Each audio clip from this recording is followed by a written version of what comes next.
অনামিকা, তুমি ভালো থেকো। লিখেছেন ভাস্কর বোস।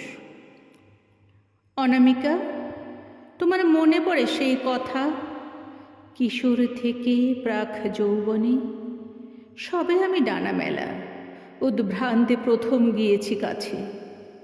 আকাশে তখন সাজ সাজ করে সন্ধ্যাবেলা, তহবিলে যত শব্দ রাখা ছিল উজাড় করে সেদিন আমি তোমাকেই দিয়েছিলাম। শব্দগুলো বহুদিন থেকে জমানো, আর সেগুলো নিজেই আমি সাজিয়ে জমিয়েছিলাম। সেদিন আমার বহু আস্তাতে থাকা উন্মুক্ততে বিশ্বাসগুলো তোমার চোখেই ঢেলেছি। তুমি কি তখন খুবই আনমনা ছিলে? আসলে তোমার অনাস্থাগুলো সেদিনই বোধহয় দেখেছি। আরও মনে পড়ে চাঁদ ছিল এক ফালি, তারই নরম আলোতে আমি দেখেছি তোমার ছায়ায়। তুমি কি তখন খুবই কম্পিত ছিলে?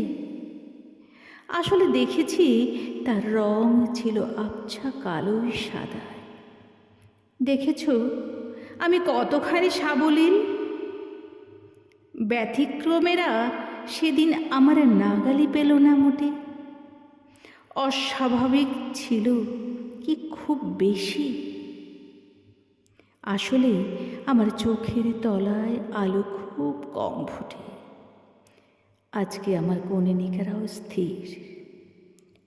শুধুই আমার ঘরের বাতাস বড্ড বেশি অস্থির। নিঃশ্বাসে যে হাওয়াগুলো আসে বেরিয়ে, সেগুলোই শুধু অদ্ভুতভাবে রূপ বদলেছে গম্ভীর। গাম্ভীর্যতে তারা নিনাদিত হয়, আর তার যত অনুরণন আছে দেয়ালে দেয়ালে ঢাকে। প্রতিধ্বনিরা ঘুলঘুলি হয়ে বেরোয়, স্পন্দন ওঠে বাতাসে যেন। অনামিকা ভালো থাকে, অনামিকা ভালো থাকে।